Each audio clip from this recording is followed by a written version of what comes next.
Que o Senhor possa cada vez mais dobrar o nosso coração ao coração de Deus.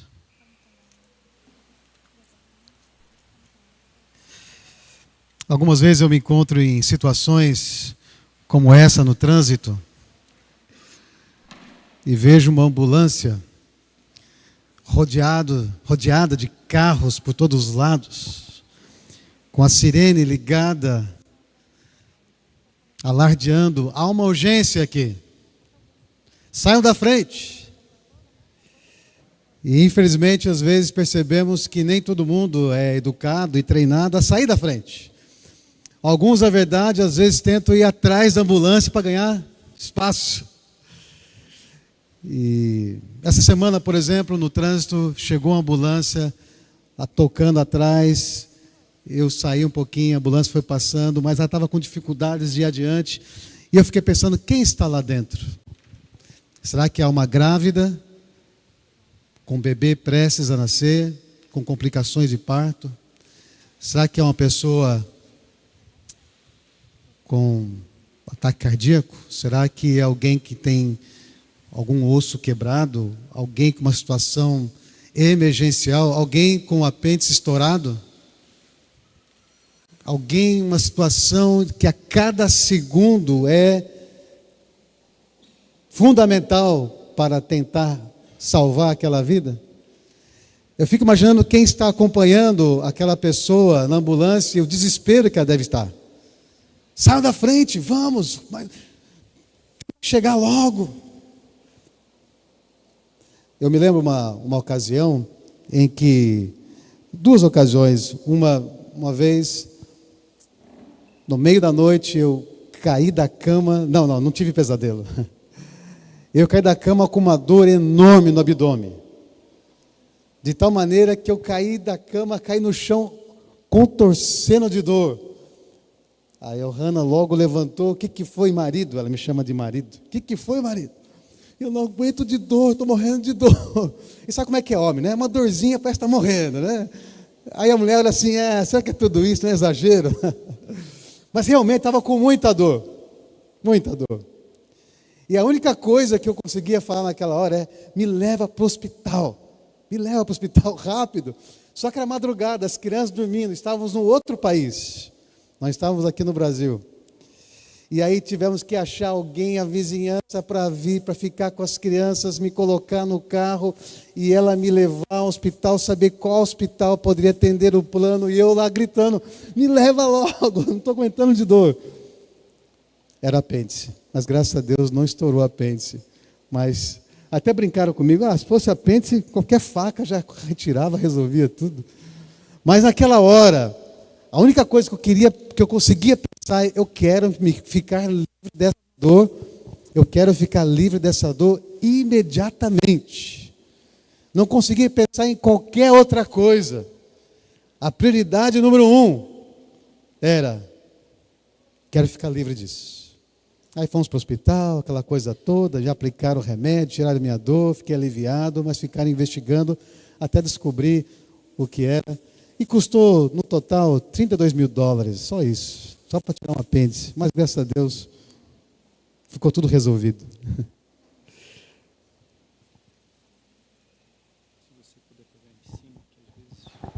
Já passou algo semelhante? Urgências.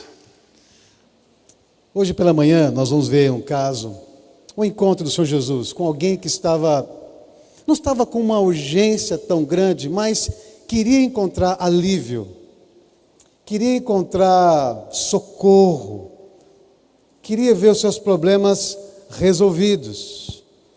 E é uma história muito interessante, cheio de surpresas, cheio assim de expectativas. O que é que vai acontecer? E é uma história em que o Senhor Jesus ensina muitas coisas. E eu não sei como é que você está hoje pela manhã, não sei como é que está o seu coração, não sei o que você enfrentou essa semana ou o que você ainda vai enfrentar.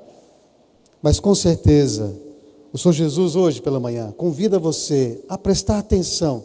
Como é que Ele lida com esse homem, como é que Ele lida com a situação. e como é que ele pode lidar com você e comigo também em situações semelhantes. A história está registrada no Evangelho de Marcos, capítulo 2. Eu convido você a abrir sua Bíblia no Evangelho de Marcos, capítulo 2, versículos 1 a 12.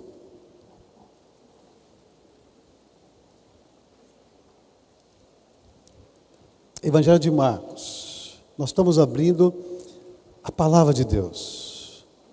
Palavra essa que o Senhor Deus poderosamente e carinhosamente preparou e preservou para que encontrássemos ensino, encontrássemos repreensão, correção e instrução, a fim de que possamos crescer em maturidade espiritual, a fim de que tenhamos mais sabedoria, habilidade de Deus para viver. Por isso precisamos prestar muita atenção no que diz a palavra de Deus aqui no Evangelho de Marcos, capítulo 2, de 1 a 12. Todo mundo abriu lá? Na sua Bíblia de papel ou na sua Bíblia digital? Vamos acompanhar, e eu peço que você mantenha a sua Bíblia aberta todo o tempo nesse texto. Evangelho de Marcos 2, 1 a 12. Diz assim, estou com a versão NVI. Poucos dias depois, tendo Jesus entrado novamente em Cafarnaum, o povo ouviu falar que ele estava em casa. Então muita gente se reuniu ali, de forma que não havia lugar nem junto à porta. E ele lhes pregava a palavra. Vieram alguns homens, trazendo-lhe um paralítico, carregado por 4 deles. Não podendo levá-lo até Jesus, por causa da multidão, removeram parte da cobertura do lugar onde Jesus estava, e pela abertura no teto, baixaram a maca em que estava deitado o paralítico. Vendo a fé que eles tinham, Jesus disse ao paralítico: Filho, os seus pecados estão perdoados. Estavam sentados ali alguns mestres da lei, raciocinando em seu íntimo: por que esse homem fala assim? Está blasfemando. Quem pode perdoar os pecados a não ser somente Deus? Jesus percebeu logo em seu espírito que era isso que eles estavam pensando e lhes disse: por que vocês estão remoendo essas coisas em seu coração? Que é mais fácil dizer ao paralítico: os seus pecados estão perdoados? Ou levante-se, pegue a sua maca e ande? Mas para que vocês saibam que o Filho do Homem tem na terra autoridade para perdoar pecados, disse ao paralítico: eu lhe digo, levante-se, pegue a sua maca e vá para casa. Ele se levantou, pegou a maca e saiu à vista de todos, que atônitos glorificavam a Deus, dizendo: nunca vimos nada igual. So, Jesus, diz o texto bíblico, versículo 1, poucos dias depois, entrava novamente em Jerusalém. Desculpa, em Cafarnaum. Em Cafarnaum. Cafarnaum fica na Galileia, na região norte da Palestina. Cafarnaum é à beira do mar da Galileia. Jesus nasceu em Belém, foi para o Egito, mas foi criado em Nazaré. Mas depois do seu batismo no Jordão, Cafarnaum se tornou a cidade quartel-general para Jesus. Ele sai para o seu ministério, sai para pregar, para manifestar a bondade de Deus, retorna muitas vezes a Cafarnaum. Cafarnaum, onde mora Pedro, André. É provável que o Senhor Jesus estivesse na casa de um deles. É ali que Jesus passa muito do seu tempo. E embora Cafarnaum recebesse muita presença de Jesus, visse os milagres, ouvisse o ensino de Jesus, Cafarnaum foi uma cidade incrédula. Não foi receptiva, não foi em sua maioria que as pessoas creram nele, em que ele era. Lá está o Senhor Jesus em Cafarnaum, depois de voltar de uma viagem missionária na Galileia. Se você virar a sua página, a sua Bíblia, no capítulo 1, versículo 38, quando Jesus é procurado por tantos, ele diz: vamos para outro lugar, para os povoados vizinhos, para que também lá eu pregue. foi para isso que eu vim. Então ele percorreu toda a Galileia, pregando nas sinagogas, expulsando os demônios. Jesus sai a pregar, a ensinar, e ele manifesta seu poder sobre os demônios, ele manifesta seu poder sobre diversos tipos de doenças. Ele é o Deus vivo e verdadeiro, presente no meio do povo, o Deus encarnado, o Senhor Jesus, que veio para pregar e que veio para morrer em nosso lugar naquela cruz, ressuscitar, providenciando a nossa salvação. Então ele volta para Cafarnaum, e versículo 1, capítulo 2, quando o povo ouve falar que ele estava em casa, então muita gente se reuniu ao redor dele, e se reuniu ao redor da casa onde ele estava. Uma multidão. Multidão essa de curiosos. Haviam pessoas interessadas em ouvir o ensino de Jesus, havia pessoas interessadas em receber algum tipo de milagre, algum tipo de ajuda, algum tipo de socorro, algum tipo de atendimento. Havia pessoas simplesmente curiosas, né? Quando alguém para olhar para alguma coisa, todo mundo para em volta. É comum na multidão. E lá está a multidão ao redor da casa, junto à porta. E o versículo 2 diz que o Senhor Jesus pregava a palavra, ensinava a palavra de Deus, pastoreava o coração daquelas pessoas tão carentes de instrução, tão carentes de salvação, tão carentes de sabedoria de Deus. Lá estava a multidão, ao redor da casa.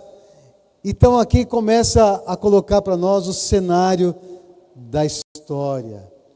E algo interessante vai acontecer. E eu quero extrair para vocês, para nós hoje pela manhã, apenas 3 princípios, 3 ensinamentos para nós pensarmos, refletirmos, encontrarmos o ensino de Deus para a nossa vida. Em primeiro lugar, a primeira lição que nós podemos aprender aqui é que assim como aquele paralítico e seus amigos, nós temos problemas e queremos solução. Todos nós temos problemas, dificuldades, necessidades, carências, e nós queremos solução. Podem ser problemas físicos, emocionais, espirituais, materiais, financeiros, relacionais, nas diversas áreas, campos da nossa vida.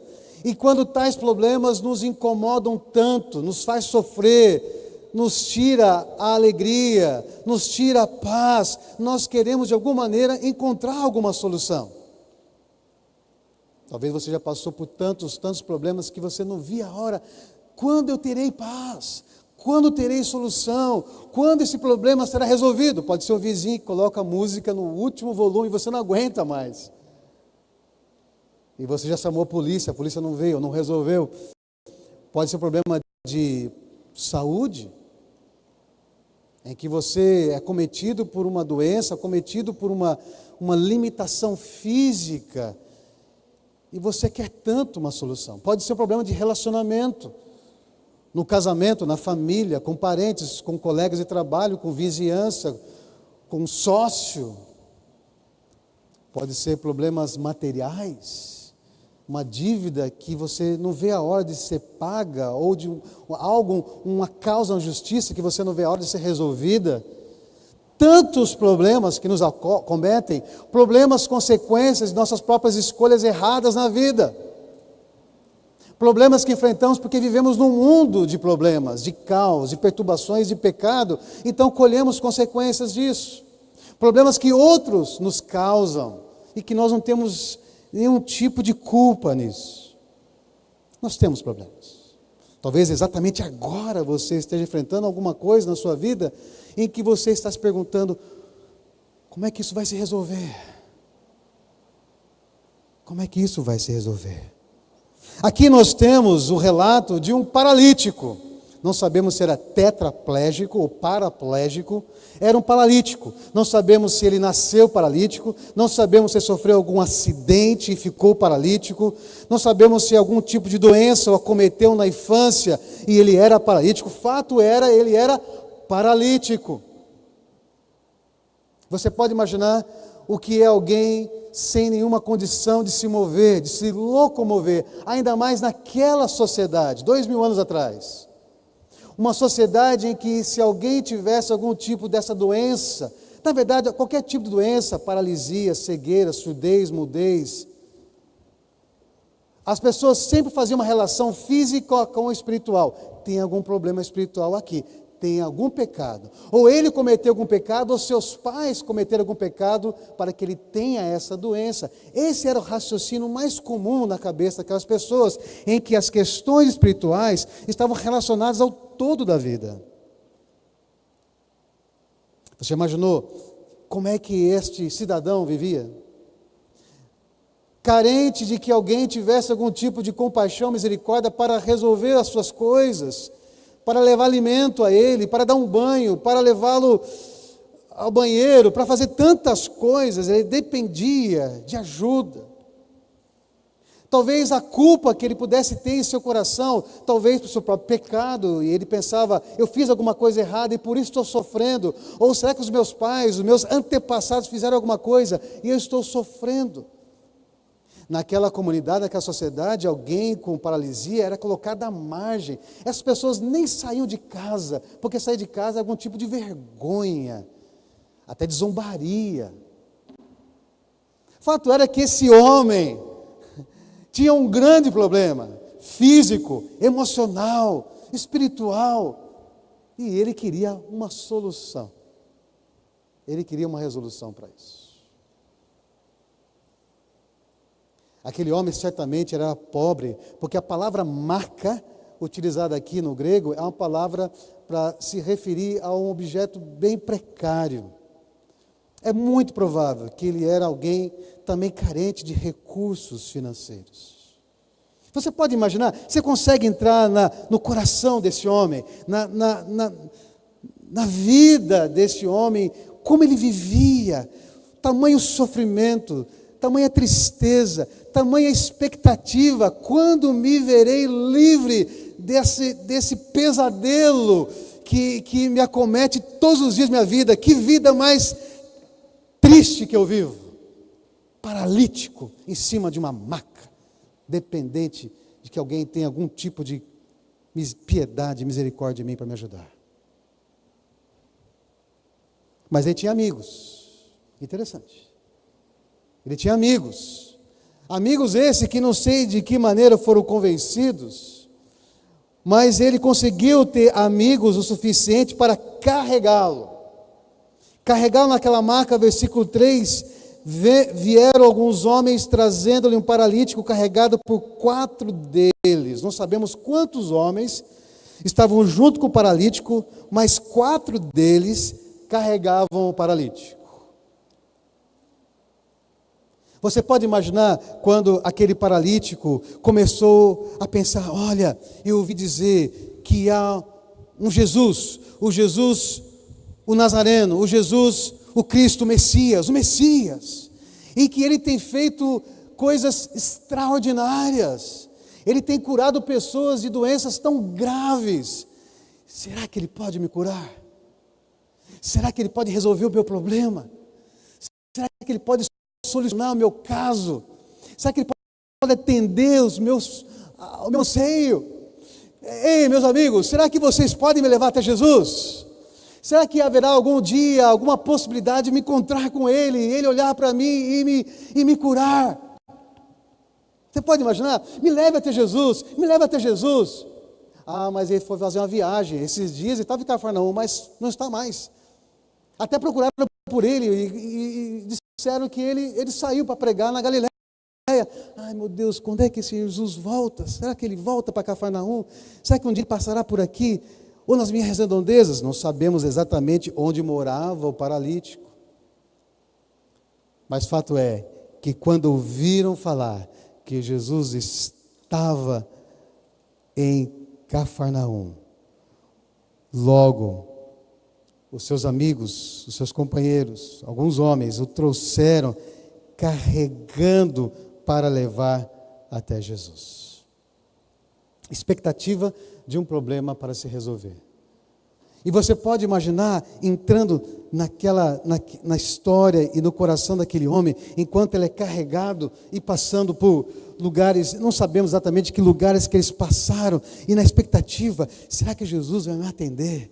Será que hoje eu vou vê-lo? Será que hoje eu serei curado? O que vai acontecer? A tamanha ansiedade. Se fosse eu seria assim, vamos mais rápido.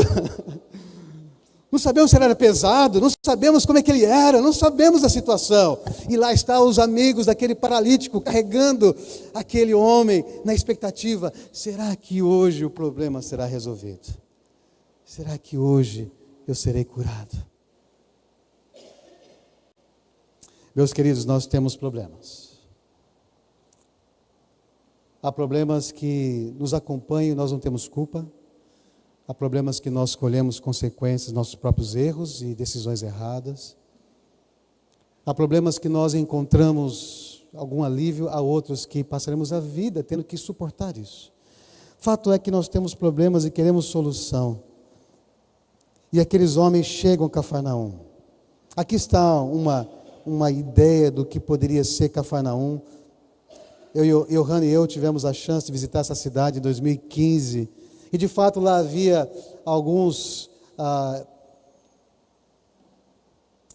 demonstrações arqueológicas do que poderia ser uma casa nos tempos de Jesus. Talvez até a casa de Pedro, disseram, não temos certeza. Mas fato é que assim eram as casas. E lá está o paralítico e os seus amigos.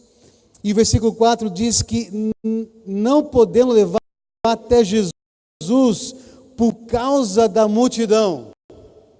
Lá está chegando o paralítico e seus amigos, sendo carregado por seus amigos, e quando vão chegando a Cafarnaum, e vão chegando à casa onde Jesus estava, eles tinham que descobrir onde é que Jesus estava, havia uma multidão em volta, e você pode imaginar a situação, ei, dá licença, deixa a gente passar, ele quer ser atendido por Jesus, ei, sai da frente, licença, eu quero ver Jesus, não. E a multidão não sai do lugar.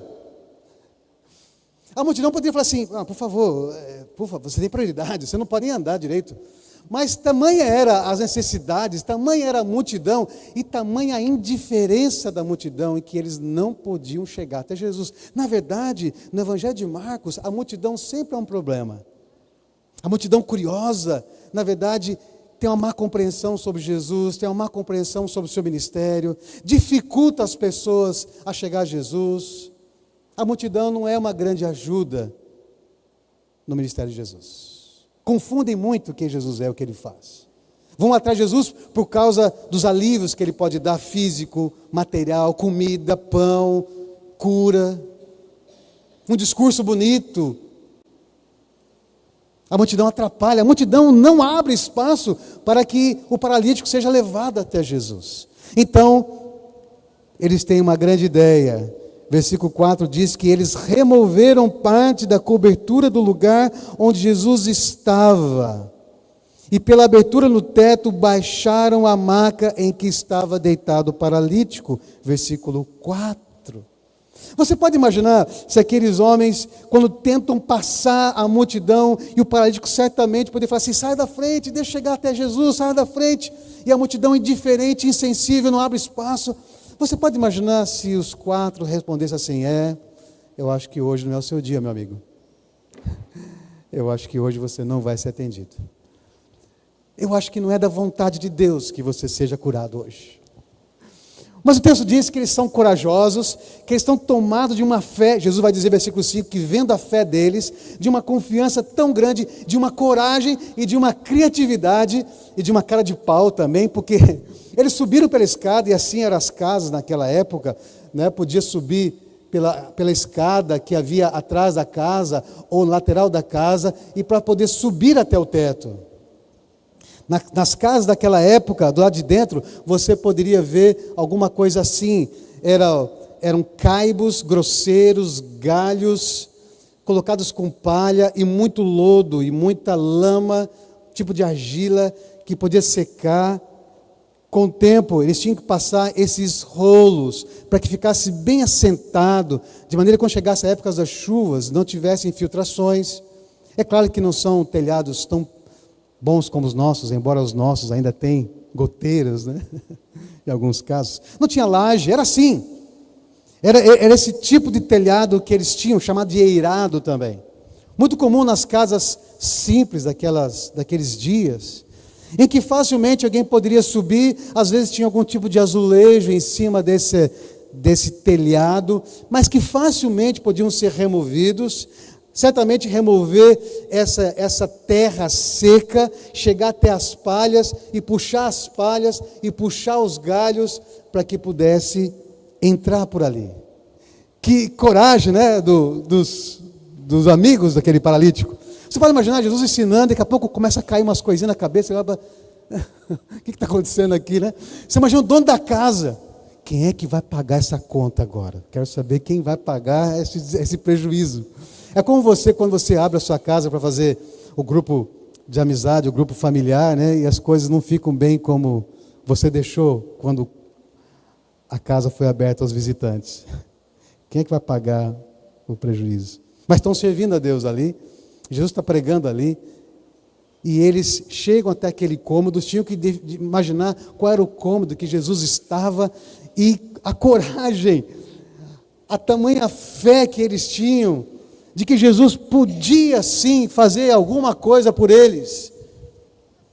E eles encontraram onde Jesus estava, abriram o teto, baixaram a maca, e não baixaram assim, na vertical, tiveram que baixar na horizontal, tiveram que abrir um bom espaço para pelas cordas descer Jesus. E quando começar Jesus, você imagina a multidão em volta, olhando o que esses caras estão fazendo aqui. Você consegue entrar na história? Eles querem tanto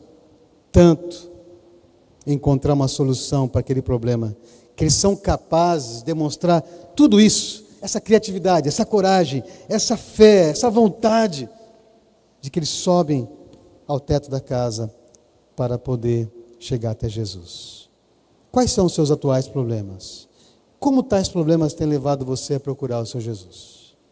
Aquele homem tinha um sério problema, ele era paralítico. Eu já acabei de contar para vocês as consequências de ser paralítico naqueles dias. Se hoje temos ainda grandes dificuldades de incluir em nossa comunidade, sociedade, pessoas com deficiências, olha a nossa volta, veja nossas ruas, veja as casas, veja os prédios, como tem dificuldade as pessoas com alguma deficiência poder ser inseridas em nossa comunidade. E imagina aqueles dias, porque os problemas eram muito sérios, e os problemas também eram emocionais, sociais, espirituais. Fato é que aquele problema foi um despertamento para que aquele homem buscasse ajuda e fosse carregado para levar até o Senhor Jesus, para encontrar algum tipo de alívio. Quais são os seus atuais problemas? Muitas vezes, quando temos problemas, e claro, há problemas físicos, de doença, que só orar não adianta, assim a gente pensa.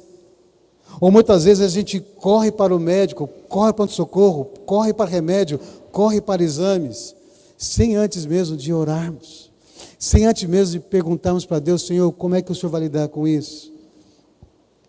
Mas fato é que os problemas que nós encontramos na vida são sim formas de Deus chamar a nossa atenção.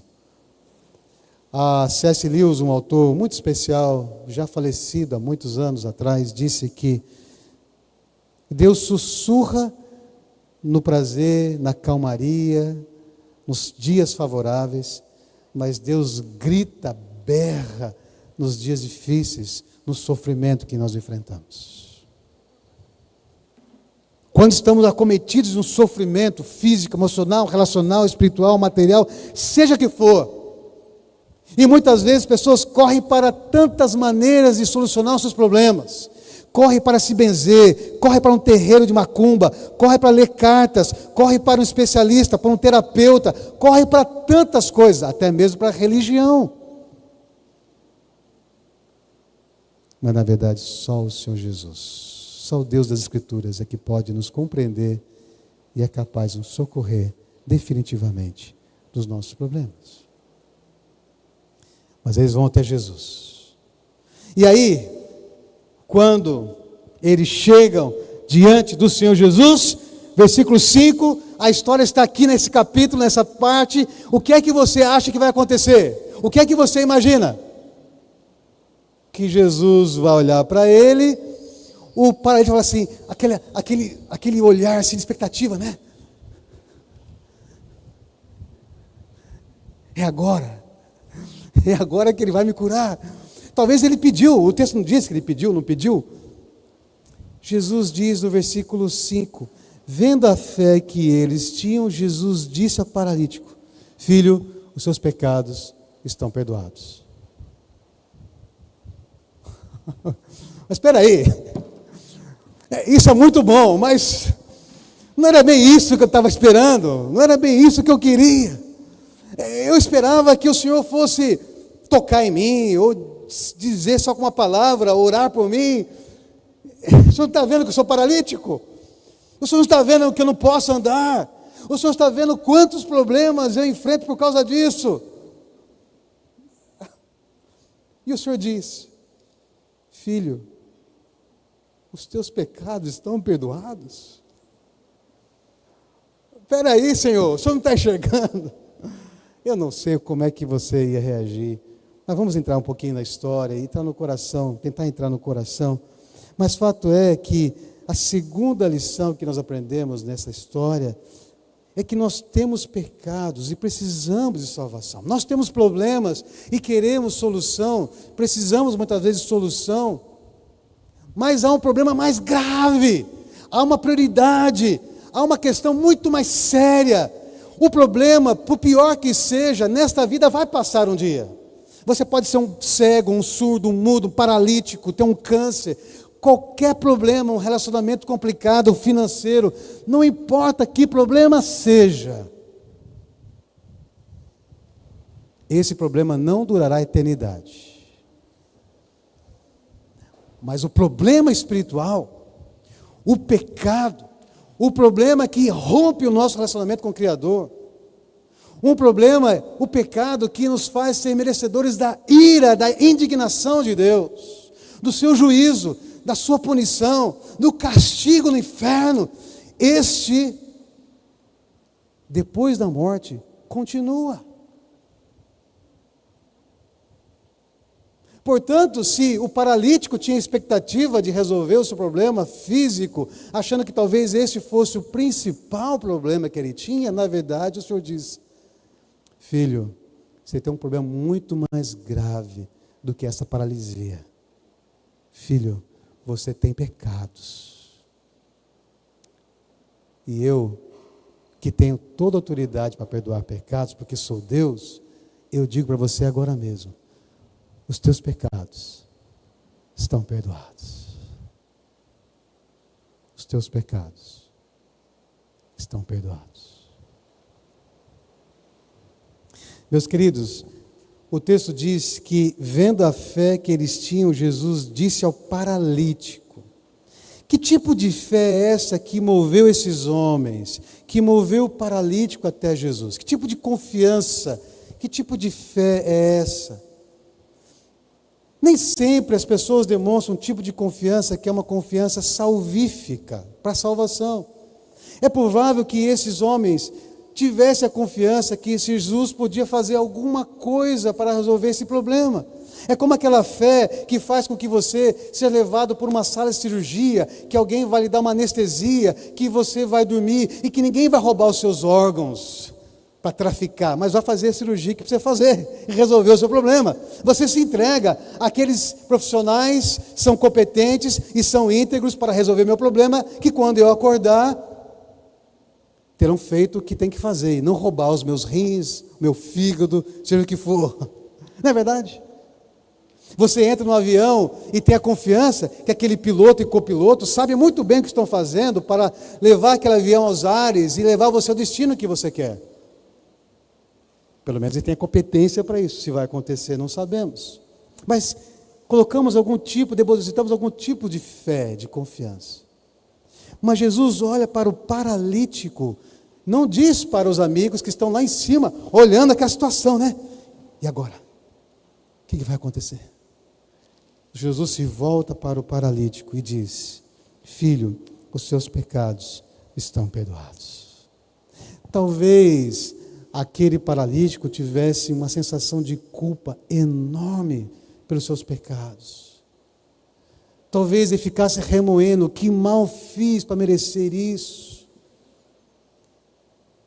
Nós não sabemos exatamente o que está no coração. O texto não diz que ele se arrependeu, que ele, vendo Jesus, percebeu os seus pecados e disse: eu não sou merecedor, Senhor, de estar na tua presença, tenha misericórdia de mim, como já aconteceu com outras pessoas, como já aconteceu com Pedro, por exemplo, no encontro com Jesus. Mas aqui, o paralítico não abre a boca, pelo menos na história. E o Senhor Jesus simplesmente declara: filho, os teus pecados estão perdoados. No ensino do Novo Testamento, nós percebemos que é necessário que a gente também se arrependa, que a gente coloque a nossa confiança que Jesus é Deus, o Deus homem que aqui veio, morreu, ressuscitou, está vivo, e que eu não posso me salvar, e somente Ele pode me salvar. Então eu coloco sobre Ele toda a minha esperança, expectativa e confiança, fé, e Ele me salva. Mas aqui, Jesus que vê o coração das pessoas, já a gente vai ver isso, que Ele viu o coração dos mestres da lei. O Senhor Jesus simplesmente resolveu declarar: os seus pecados estão perdoados. Meus irmãos, quantas vezes a gente vai até Deus, corre até Deus, querendo resolver os nossos problemas, sejam quais problemas forem, sem se dar conta que há problemas mais graves, que há um problema mais grave que antecede isso, e é isso que o Senhor quer tratar. E que muitas vezes Ele permite, ou até promove tais problemas, dificuldades em nossa vida, porque quer chamar nossa atenção para algo mais grave que nos acomete. Os problemas muitas vezes são sintomas, e que não adianta tratar os sintomas, nós temos que ir na causa, e a causa de um problema que rompe nosso relacionamento com Deus e que nos dá, não nos traz esperança, é o pecado. Se você virar a página em Marcos mesmo, capítulo 7, o Senhor Jesus faz um diagnóstico preciso e profundo do nosso coração, e quando a gente olha para esse diagnóstico que o Senhor faz no capítulo 7 de Marcos, a partir do versículo 20, nós nos entristecemos. Mas nós temos que ver como Jesus vê o nosso coração e perceber a miséria que há em nós. O Senhor Jesus diz esse texto justamente a religiosos que estavam tão preocupados com as aparências, preocupados, estão seguindo as regras humanas, a tradição religiosa, e não percebendo que o problema maior é o coração. E que se o coração não foi tratado, não adianta práticas religiosas. Porque elas, na verdade, endurecem o coração e tornam as pessoas orgulhosas, achando que pode conquistar Deus, merecer Deus e a sua salvação pelos seus próprios méritos e esforços religiosos. Capítulo 7, versículo 20 do capítulo de Marcos diz: e continuou: o que sai do homem é que o torna impuro, pois do interior do coração dos homens vem o quê?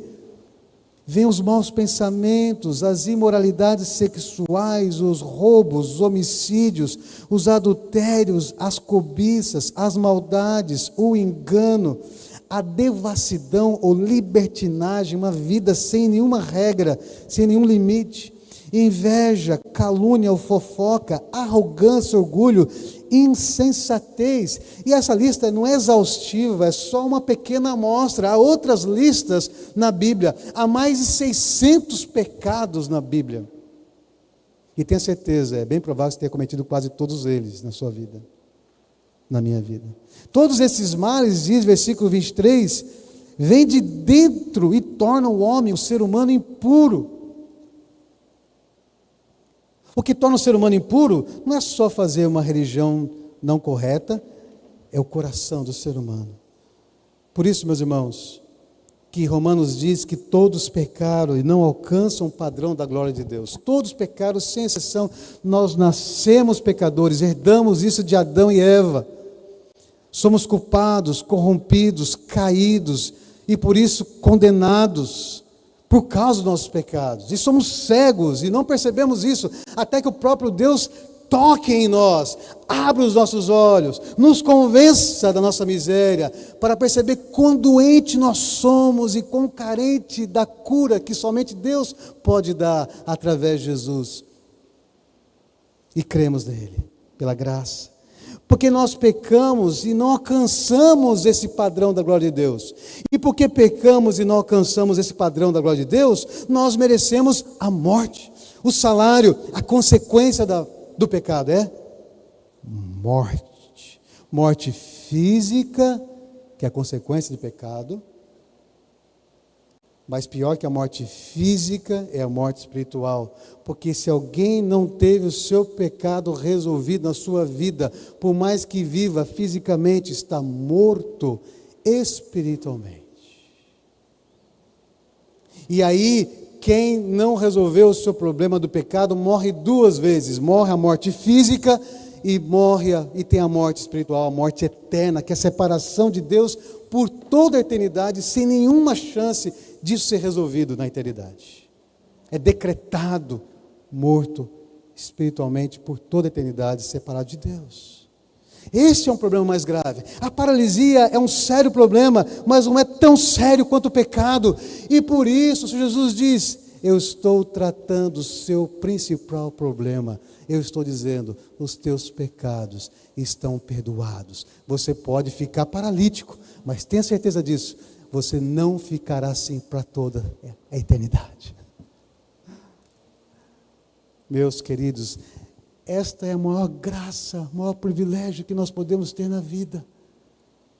Tendo percebido a nossa situação terrível diante de Deus, tão merecedores do seu juízo, da sua justiça, mas em que Ele nos amou tanto que enviou o seu Filho para que morresse por nós, conforme diz Pedro, que Jesus morreu a nossa morte para que tivéssemos a sua vida. Portanto, eu pergunto, você já reconheceu que seu maior problema é o pecado? Ou você fica nos sintomas e não percebeu ainda que esse é o grave problema? Você já entendeu isso? Já percebeu isso? Já reconheceu isso? Quando você enfrenta problemas, não necessariamente o problema é causa do pecado, entendo bem, como alguns por aí querem pregar. Mas o mínimo é porque você vive no mundo de pecado, e porque você está nessa vida ainda. Mas você já percebeu que esse é o seu maior problema? Portanto, vem a terceira lição para nós. A primeira é que nós temos problemas e queremos solução, não é verdade? A segunda é que nós temos pecados e precisamos de salvação. Esse é o nosso pior problema. Mas a terceira lição é que o Senhor Jesus, Ele tem a prerrogativa, Ele tem o poder para nos dar salvação dos pecados. E se Ele quiser, Ele tem poder para solucionar os nossos problemas. O Senhor Jesus é o centro da história. Na verdade, essa história, a verdade central é que o Senhor Jesus tem autoridade para perdoar pecados. O Jesus está sendo fiscalizado, vigiado pelos religiosos, que querem achar algum tropeço nele para acusá-lo e matá-lo. Odeiam Jesus. Isso vai ficar ainda pior, na medida em que a história do ministério de Jesus vai chegando ao final, até a sua crucificação. Mas o texto mostra que o Senhor Jesus tem poder para nos dar salvação dos pecados e solucionar os nossos problemas. Essa era a pregação dos apóstolos, que por meio de Jesus há perdão para os pecados. Ouça, irmãos, estamos aqui para proclamar que por meio de Jesus há perdão para os pecados. Meus irmãos, pergunta: qual é o principal benefício que a igreja do Senhor Jesus, que o cristianismo verdadeiro, que a igreja verdadeira, os crentes verdadeiros, podem dar a este mundo? Qual é o principal benefício? Talvez alguns pensem, o principal benefício é oferecer à sociedade uma moralidade mais correta, uma ética melhorada, ou esse amor, essa bondade, ou uma responsabilidade social. A igreja tem condição de resgatar as pessoas e dar a ela uma dignidade de vida. Todas essas coisas são verdadeiras. Mas a principal, e na verdade, a única agência nesse mundo, a única, eu não vou colocar instituição, organismo, não é uma organização, mas o único povo nesse mundo que pode proclamar que Jesus, nele há perdão para os pecados, somos apenas nós. É apenas a igreja. Mas ninguém pode fazer isso. Outras pessoas podem oferecer uma religião bem aperfeiçoada, uma ética melhorada, pode ter responsabilidade social, ajudar pessoas, demonstrar bondade e amor. Mas a principal mensagem que nós temos, e somente nós podemos levar, é que essas coisas todas, sem tratar o principal, não serão resolvidas definitivamente, porque é por meio de Jesus que há perdão para os pecados. E aí, tudo pode se resolver. Não se resolvendo aqui nesta vida, se resolverá na eternidade. Se resolverá na eternidade. Antes de ver esse texto de Isaías, volta comigo para o texto do Evangelho de Marcos, capítulo 2, que quando Jesus diz ao paralítico: filho, os seus pecados estão perdoados, veja o versículo 6. Quem é que está lá? Além da multidão, estavam sentados ali alguns mestres da lei, raciocinando em seu íntimo. Mestres da lei são aqueles rabinos, aqueles professores, eles eram estudiosos da lei, intérpretes da lei e uma espécie de advogados que tratavam as causas, as questões religiosas daqueles dias. Eles eram conhecedores da tradição oral dos rabinos, eram conhecedores da lei. E eles tinham que resolver as questões religiosas das pessoas. Eu acho que seria bom alguém poder acompanhar aquela senhora. Algum diácono, alguma coisa. 2 irmãos pudessem conversar com ela. Sudó ou mais alguém? Esses eram os fariseus, os mestres da lei. Mas também em Mateus e em Lucas, também tinham os fariseus junto com Jesus. Os fariseus eram aqueles religiosos, o grupo separatista, que se achavam muito merecedores de Deus, ficavam fiscalizando as pessoas. Começou com uma ideia até positiva, mas ao longo do tempo se tornaram hipócritas, orgulhosos, fiscais da vida e da fé das pessoas. Lá estavam os religiosos. Não necessariamente estavam lá para se render a Jesus, senão muitas vezes para acusá-lo de algum desvio. Tanto é que quando eles ouvem Jesus dizer: filho, os seus pecados estão perdoados, eles começaram a pensar no seu íntimo, não falaram, mas no seu íntimo. Versículo 7. Por que esse homem fala assim? Está blasfemando. Quem pode perdoar pecados a não ser somente Deus? Será que eles estão corretos na sua avaliação? Sim, eles estão fazendo uma teologia correta. Porque na verdade, só Deus pode perdoar pecados. E qualquer pessoa, qualquer homem que estivesse dizendo: olha, os seus pecados estão perdoados, isso de fato era uma blasfêmia. Uma séria acusação. Tanto é que em Levítico capítulo 24, você vai poder ler que se alguém for acusado de blasfêmia, deveria ser apedrejado. Era sério. Naquela sociedade religiosa, era assim que as coisas deviam acontecer. Blasfemador, você agora será apedrejado. Então, como pode? Eles olham para aquele homem. Sim, ele já havia ensinado coisas fantásticas, extraordinárias. Sim, esse homem já havia curado leprosos, cegos, mudos, expulsado demônios. Mas eles não reconhecem quem de fato ele é. Para eles, ali está simplesmente um homem. E como pode esse homem dizer: filho, os seus pecados estão perdoados? Gente, pode esquecer agora, já está sendo tratado. Presta atenção aqui. Não se distraia. Justamente às vezes pode ser esta natureza da situação, distrair-nos da palavra. Então preste atenção na palavra. Já está sendo tratado lá atrás. Os irmãos estão percebendo? Eles estão fazendo uma teologia correta, porque somente Deus pode perdoar pecados, mas eles não estão reconhecendo que diante deles está o próprio Deus, em carne e osso, que sim tem autoridade para perdoar pecados. É o Senhor Jesus, é o Messias.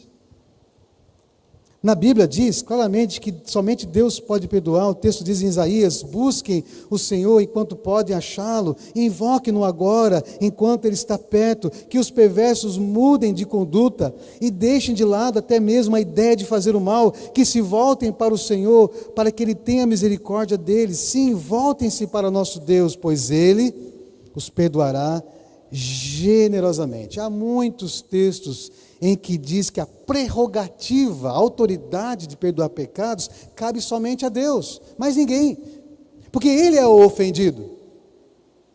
Se você batesse no meu carro e viesse pedir perdão ao meu vizinho, você pediu perdão à pessoa errada. Ele não pode perdoar você, pode? O único que pode perdoar você é somente eu, porque você bateu, você ofendeu a mim. E se você estiver errado, espero que você pague. Não, brincadeira. O próprio Deus foi ofendido e somente Ele pode oferecer o perdão. Então, na cabeça dos mestres que eram conhecedores da lei, sabiam de cor todos esses textos do Antigo Testamento. Quem ele pensa que é? Que blasfêmia! Quem ele pensa que é? Que dizendo, filho, os teus pecados estão perdoados? Quem ele pensa que é? Blasfêmia! Isso está no coração deles, isso está na mente deles, mas eles nem sabem, versículo 8, que Jesus logo percebeu em seu espírito que era isso que eles estavam pensando. Ou seja, Jesus é Deus, Ele é conhecedor do mais íntimo do coração do ser humano, dos pensamentos do ser humano. Ele é o próprio Deus que assumiu a humilhação humana, mas sem perder a sua divindade. Jesus tornou-se o que não era, ser humano, sem deixar de ser o que sempre foi, Deus. E Ele assumiu a natureza humana, mas não a natureza pecaminosa. Então Ele tem sim a capacidade de perceber o que está no coração das pessoas, e mesmo que eles não dissessem nenhuma palavra, o Senhor Jesus sabia o que estava no íntimo do coração deles, e que no íntimo do coração deles havia incredulidade. Eles não estão reconhecendo quem é Jesus, e que Ele pode sim perdoar pecados. Por que Ele pode perdoar pecados? Ele é o próprio Deus. E depois desse episódio, Ele vai morrer pelos nossos pecados. 1 Pedro 3,18 diz que Cristo também sofreu ou morreu por nossos pecados, de uma vez por todas, embora nunca tenha pecado, morreu pelos pecadores, a fim de conduzi-los a Deus. Sofreu morte física, mas foi ressuscitado pelo Espírito. O Senhor Jesus morreu por mim e por você, morreu pelos pecadores, a fim de nos conduzir a Deus. Ele é o próprio Deus que pode dizer, os teus pecados estão perdoados, e Ele é o próprio Deus que proporcionou a única maneira de nós sermos perdoados. Aí diante disso, o que acontece?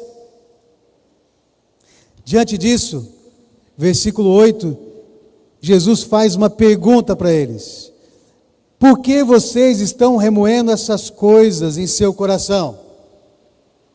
Por quê? Você pode imaginar, quando Jesus fez essa pergunta, qual foi a reação deles? Peraí, alguém falou alguma coisa? Que história é? Como é que ele sabe que está pensando isso?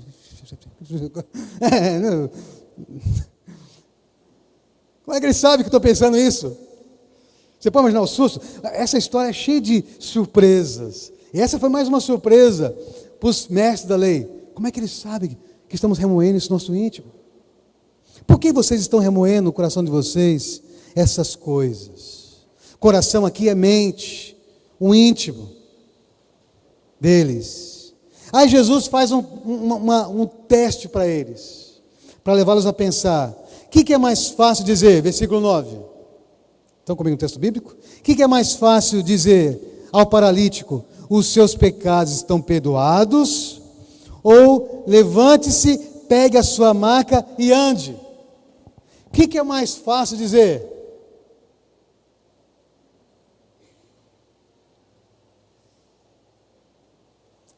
Acho que esse silêncio ficou exatamente assim naquela sala. O que é mais fácil dizer? A resposta pode parecer simples, não parece? É mais fácil dizer, os teus pecados estão perdoados, porque quem é que pode comprovar a veracidade dessa informação? Que isso é verdade. É subjetivo. Olha, os teus pecados estão perdoados, tá bom? Não aconteceu nada extraordinário, não saiu voando, não vieram anjos cantando. Então é mais fácil dizer, simplesmente, os teus pecados estão perdoados. Mais difícil seria, levante, pega a tua maca e ande. Porque isso vai ser comprovado, se é verdade ou não é. Se ele é o que ele diz ser, o próprio Deus ali. O Messias, que tem autoridade para perdoar pecados. Você dizer ao paralítico, só dizer, não fez nada mágico, não tocou, não fez nada, só falou, ei, levanta, pega a sua maca e ande. Isso é bem mais difícil de dizer, porque teria uma veracidade, teria uma comprovação da verdade. Mas na verdade, amados, é mais fácil dizer os seus pecados estão perdoados, mas é muito mais difícil fazer isso. Porque, meus irmãos, o que é que foi necessário para que os nossos pecados fossem perdoados, meus irmãos? O que foi necessário? Foi necessário isso daqui. O próprio Deus, na pessoa do Filho, o Senhor Jesus, humilhar-se, vir a este mundo, o próprio ofendido, pagar o preço para nos perdoar, nós que somos ofensores. Ele precisou vir a este mundo, viver nessa humilhação toda. O Criador se tornar como criatura, ser gerado no útero de uma mulher ainda virgem, pelo poder do Espírito Santo, e nascer como qualquer outra criança, e passar todas as limitações físicas, humanas, as humilhações humanas, até chegar o tempo em que ele se revelaria mais, dizendo, eu sou quem sou, eu sou o próprio Deus entre vocês, e ser cuspido, zombado, ridicularizado, falsamente acusado, e morrer uma morte de cruz, a mais cruel, e horrorosa, e vergonhosa que poderia ter. O que é mais fácil? O próprio Deus, o ofendido, providenciou perdão das nossas ofensas. O próprio Jesus está dizendo algo que ele gritou no jardim do Éden: Pai, se possível, passa de mim esse cálice, mas como nós cantamos hoje de manhã, faça a tua vontade, não a minha vontade. O que foi mais fácil? O que foi mais difícil? Não é interessante isso?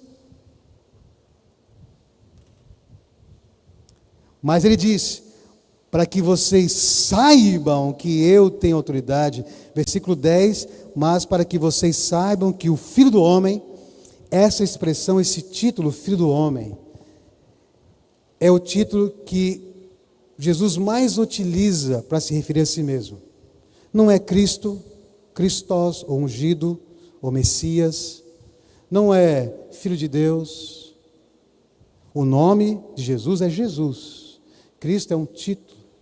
A expressão que Jesus mais se utiliza para referir-se a si mesmo é Filho do Homem. Essa expressão ocorre em Daniel capítulo 7, como que um filho do homem que vem e governa sobre as nações, é exaltado, é poderoso, é grandioso, referindo-se à honra que Jesus também teria ao Messias, Jesus é o Messias. Mas, na verdade, Filho do Homem também é uma expressão que comunica a ideia da sua humanidade e humildade.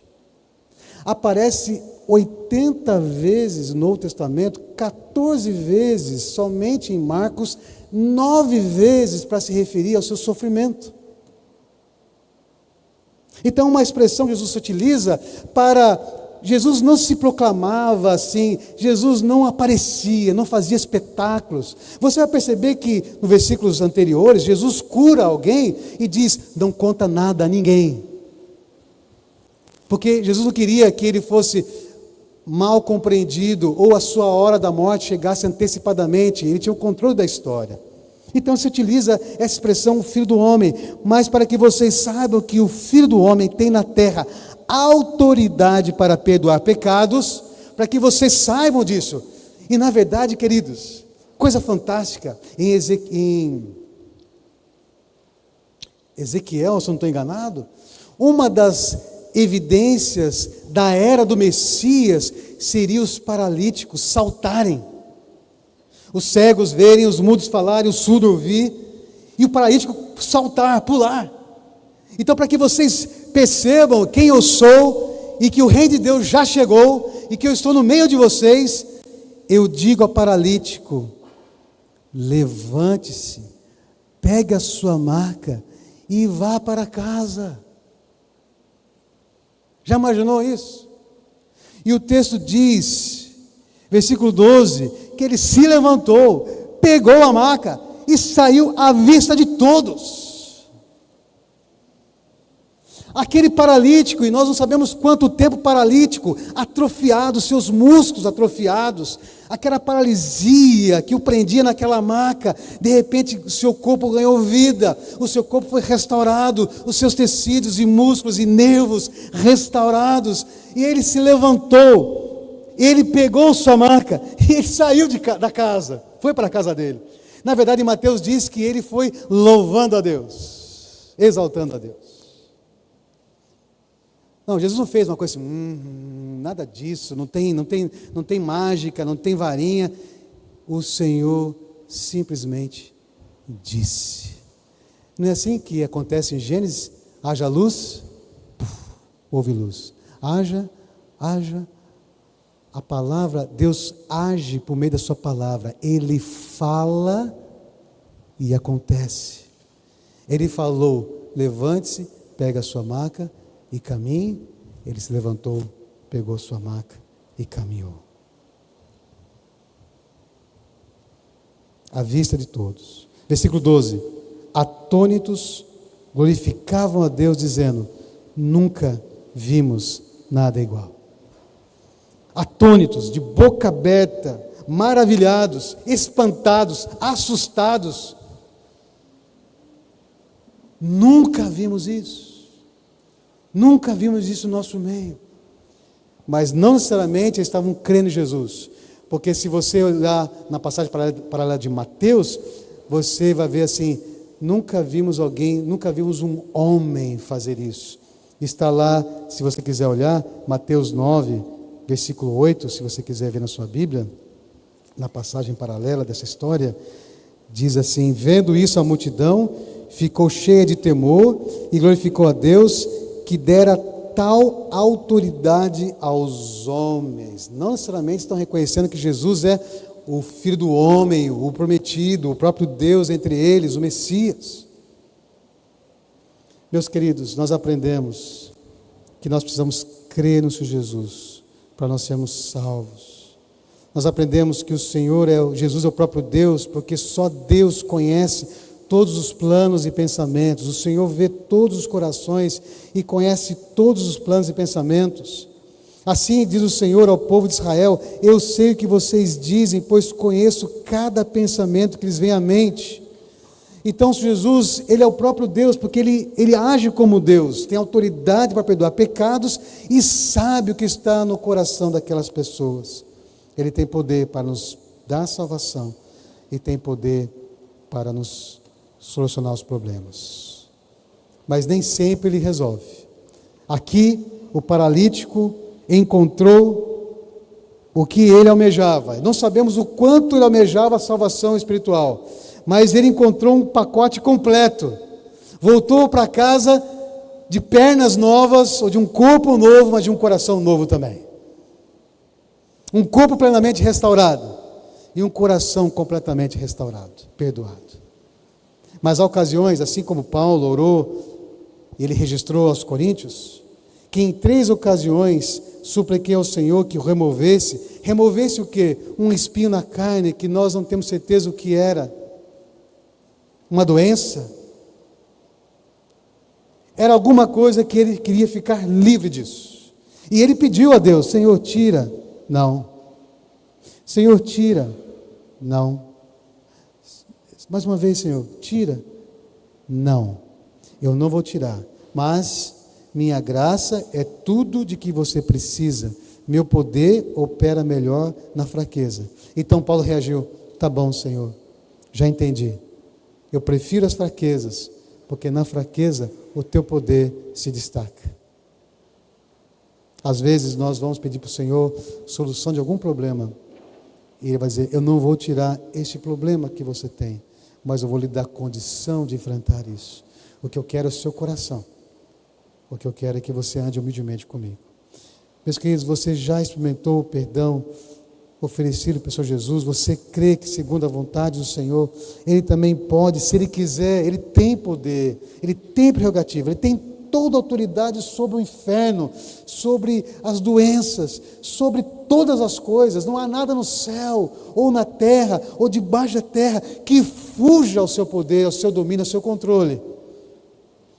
Se Ele quiser, Ele pode. Mas se Ele quiser, Ele não vai fazer, porque não pode se dobrar a nenhuma vontade, a não ser a sua própria vontade. Mas nós podemos suplicar.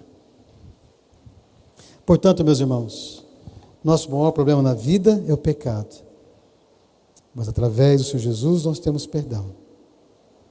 Aprendemos hoje que nós temos problemas e nós queremos solução. Mas aprendemos que nosso maior problema é o pecado e em Cristo a salvação. Nele há todo o poder e prerrogativa para nos perdoar os pecados. E se Ele quiser, também solucionar os nossos problemas. Baixe sua cabeça, vamos orar. Queria que você pensasse no seu próprio coração. Eu não sei o que você está enfrentando. A palavra de Deus é poderosa, a palavra de Deus foi proclamada hoje de manhã. A palavra de Deus é viva e eficaz, a palavra de Deus vai além do pregador. O Espírito Santo a utiliza para ministrar aos nossos corações segundo as nossas próprias e íntimas e peculiares necessidades. Senhor, o Senhor conhece cada um aqui. Pedimos que graciosamente o Senhor venha tratar cada um de nós em nossas questões onde precisamos, Senhor. O Senhor sabe que cada um está enfrentando, ou que vai enfrentar. Ajude que essa história verdadeira, fato, possa continuar ministrando os corações. E eu falo com você hoje pela manhã, se você hoje entendeu pela palavra e pela atuação de Deus que o problema que você enfrenta não é tão grave quanto o pecado. E que você hoje entendeu que o Senhor Jesus é aquele que pode dizer: filho, filha, os teus pecados estão perdoados. Creia no Senhor. Creia no Senhor, confie nele. Não pense que você pode se salvar. Não pense que você pode merecer a salvação, comprar. Não pense que você tem que ficar bonitinho para então Deus te aceitar. Chegue sujo, estragado, como você está. Mas Ele é capaz de te salvar e transformar a sua vida para que a beleza de Cristo resplandeça na sua vida. Hoje pela manhã, se por um acaso você está crendo em Jesus, diga isso a Ele: eu creio em Ti, Senhor Jesus. Eu peço perdão dos meus pecados. Eu estou entendendo que os problemas que enfrentei e que enfrento são muitas vezes consequências de minhas próprias escolhas erradas. Ou as que não são, mas estou entendendo que meu maior problema é o pecado. Assim nasci pecador e peco, e o pecado me separa de Ti, Senhor. Mas eu creio em Ti, Senhor Jesus, que na cruz morreu e do túmulo ressuscitou, e vivo está, e pode me perdoar hoje, e me dar a vida eterna. Ore assim a Deus, creia no Senhor Jesus. Deus abençoe. Amém.